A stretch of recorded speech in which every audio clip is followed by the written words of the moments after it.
Heavy is the head that has to manage all of this.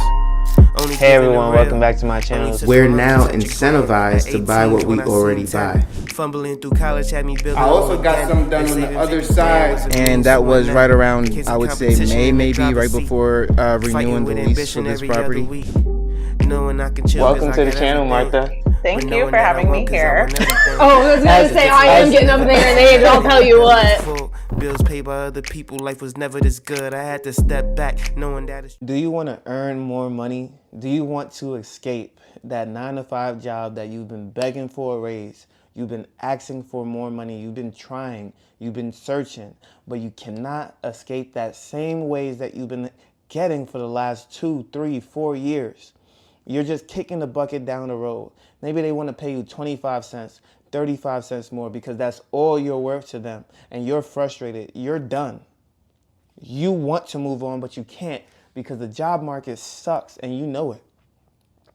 The place that you're in is horrible. You don't want to be there. You're not happy inviting people over. You're not happy to be in other establishments knowing that you're struggling financially, knowing that you have no choice but to clock into the same place that disrespects you financially, but nobody else is paying you more. And so are you truly worth more? Those are the questions that you've been dealing with. Those are the questions that you've been struggling with because you've only ever understood one way. And that one way was working for others. But you see, at an early age, I realized one thing. I said, if I'm not going to go and get an advanced degree in medicine and I'm going to graduate with this biology degree and I'm going to get into the workforce, that I need to earn as much, if not more, than my counterparts who did decide to go into med school. And how would I accomplish that? Is by having assets and passive income. And so you may say, but I'm already working super hard. I don't even have money to go out with my friends. How can I possibly start to save money and invest money and be financially free? How is that possible for somebody like me?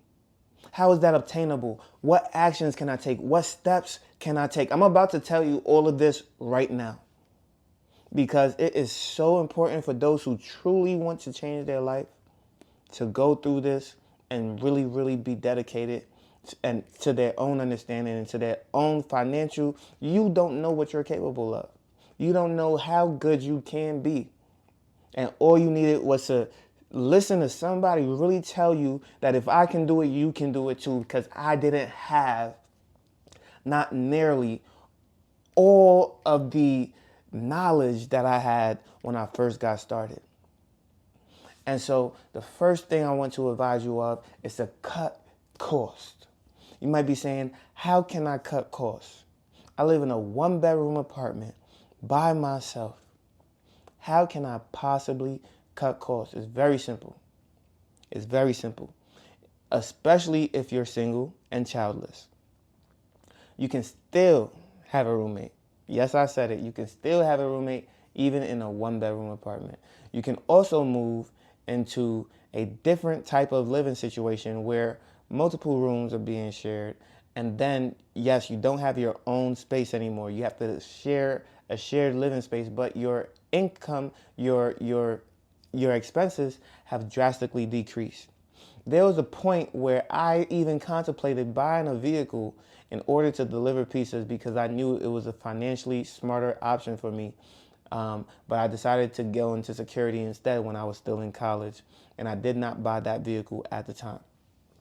So I do calculated risk assessment to understand what it is I'll be capable of doing. I knew that in Albany, New York, if I had bought a vehicle, I could go to any job, anywhere, drive there, come back, and it would have been a much smoother life, honestly. It would have been a lot more freeing, and maybe I would have had an even better experience in college, being able to drive damn near everywhere, picking up the ladies, going to different places. All of that would have been immensely changed.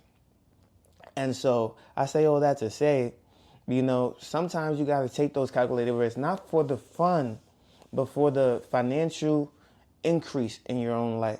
And so I'll talk about me if you didn't get it from watching my broke to millionaire or broke to 250,000, I'll go over it again. But this time, with the understanding that we're looking for financial freedom. And so when I was on college campus, paying $8,000 every 3 months in order to live on campus, I said, I cannot afford this. I had $10,000 saved, and by the time I was done, I only had $3,000 in my bank account because I had to start working again. And I knew by the time the next semester start, I was not going to have $8,000 ready to just pay into college, to live in a dorm for 3 months. I said, I got to get off campus. I'm paid $700 a month off campus, and that's my whole 3 months in a year. And so I went from paying something in 3 months that I would pay in a whole year off campus. And I said, I can afford $8,000 a year. So that's exactly what I did, is afforded it and focused on school. In the meantime, I wasn't trying to get rich while in college. I was trying to survive. And sometimes you might be in a state of survival. Maybe you got a lot of credit card debt. Maybe you got a lot of stuff on your plate. Maybe you got children that you got to feed, take care of, diapers, bottles, things that you just cannot get rid of. Fixed costs, fixed expenses.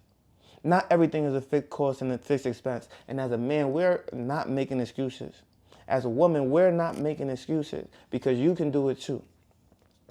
And so when you think about those things, what are my fixed costs? You start to write it down. How much does it cost me every month? You start to go through your credit card list. You start to see what is the actual expense in your life. And then you start to say, you know what? It's time to break chains with some of this stuff. It's time to break habits. When I was buying my first home, I did not eat out at all. My groceries expense went down drastically. I didn't have a payment to Amazon for 2 months. There was a point in time where my credit card didn't spend more than $100 in a month. You guys should absolutely try it. When you are in emergency mode, when you don't want your credit to be dinged, when you don't want things to happen around you, and you stop spending money because you can eat inside the home with the food that you already have. Imagine this. You think your fridge is empty, but you got a bag of rice on the floor, you got ketchup in the fridge, you got canned beans somewhere, you got sardines somewhere, you got a whole bunch of spices in the cabinet. I promise you, you could eat that for the whole month. You thought your fridge was empty, but you could eat that for the whole month. Now you're not eating out because you told all your friends and family, hey, I'm not eating out this whole month. And you're not buying groceries because you said, I got to save up this whole month. And guess what? You just got hundreds of dollars just off of that alone. Hundreds of dollars to probably pay off a credit card and now be in a better financial situation. And if you're really dedicated, you'll do it again. Maybe the bag of rice is finished, but you still got the condiments, you still got the spices, you still got the more canned beans. And so you go to work and you do that again. What Dave Ramsey always says, beans and rice, rice and beans, right? It's cheap, it's easy, and it lasts. I was telling my friend the other day, listen, you got a whole bag of rice in the house. You don't got to go out to eat ever. With that, you're just one person. You could literally eat that every single day. Of course they won't, because mentally they're just not there yet. And it's okay. Some things you don't have to cut out of your life. You don't have to be as extreme as I am. And I know I can be extreme. But it is obtainable. You can do it. You just never put yourself in that mindset too. And then another thing is, stop relying on these jobs. When you do get out of debt, when you do start to build your savings account, when you do start to have a little bit of income on the side, especially all of you during tax season that get $2,000, $3,000, $4,000, $5,000, $6,000, and then you just spend it all because everything is an emergency to you. Or you're excited about the newest gadget and toy that you can add to your collection because you think you're the smartest investor that God ever created after you'd already failed 10 times before. Start building passive income streams that are easily obtainable. Easily obtainable. I started with the stock market. I learned the stock market with $2,000. $2,000. I started with $2,000 and I was earning $200 on the year for the first 2 years. That was a 10% return. I was day trading. I was swing trading. I was doing all types of trading, learning money. But guess what? I never had to take it out, even in college, even through other situations where I was spending $8,000 a semester because I had savings and I had a job and I was consistent and I didn't call off work. And I was really, really, really dedicated to making sure that I got out debt free. And an emergency wasn't an emergency. I made sure that emergencies were not emergencies. And so as things continued, I learned the stock market without having to pull out the money, without having to take my investments and then reapply it to something else. I then learned what strategy was best for me, which was growth, passive dividend income, which means my account is growing, but I'm also relying on that dividend income to also add to it. When you have a portfolio of dividend income, you tend to earn 2% more year over year. That's a fun fact. And so I like the fact that I get a 2% increase in my percentage year over year just off of the dividend growth alone. Now, you're not going to retire overnight because $2,000 giving you $200 is not enough. But $200,000 giving you $20,000 is something. And so when you start to realize, whoa, if I get to $200,000, I can get $20,000. That's 10%. And yes, you're very capable of doing that. And so when you start to think in that way, when you start to move in that way, things start to open up drastically, right? The stock market tends to go up 10%, 11% a year. If you got $100,000 in the stock market, you're getting about $10,000 a year. Why are you selling yourself short of the easiest way to make money in America today? When you have property, because you saved up, you scratched up, it only costs 3.5% of the home's value in order to get into a property today with an FHA loan. And yes, interest rates are super expensive, so now may not be the time to buy. Maybe it is cheaper to rent. But when it is not cheaper to rent, do you have the cash on hand? Do you have the savings on hand so that when an opportunity is available, you're able to take advantage of it? Or will you just allow somebody else with a little bit more money to take advantage of it for you? You have to prepare now so that you are ready. You don't get ready after the race has already begun. You get ready before the race so that you can run at full speed and actually win. I never prepare for a race after it's already started. If the train has left, you wait for the next train. This train has obviously left. You wait for the next train. You have to prepare yourself for the next train. You have to say, my money is so valuable. I respect it so much that I'm not buying food today because I got other goals to accomplish. And I'm not saying to starve yourself by any means, people. When I say don't buy food, I mean outside food. Buy your groceries. Make sure you're eating at home. Make sure you're being consistent. Listen, guys, I eat out. I go on dates consistently. But guess what? It took a long time before I started doing that. A long time. I was consistent on my grind for 3, 4, 5 years.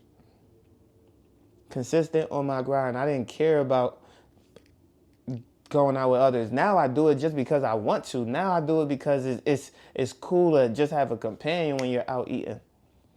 But yeah, now I'm paying for 2 instead of just 1. But the difference is it doesn't hurt my bottom line whatsoever at all. It doesn't drop my income stream by even a pinch. I'm not relying on a job to give me more money. I'm relying on myself to provide that for me through the stock market, through real estate.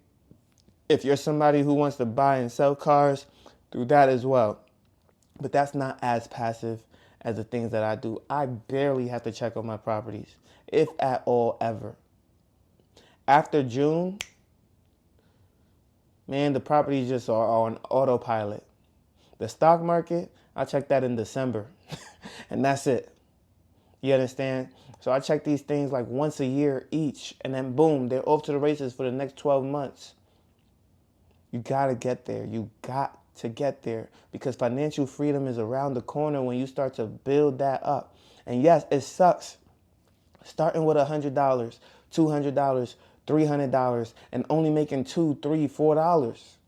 That sucks. But when you start to build and build and build and build, eventually you start to grow a mountain. And that mountain starts to work in your best interest. And nobody can take that away from you once that mountain is up and running and growing and pushing.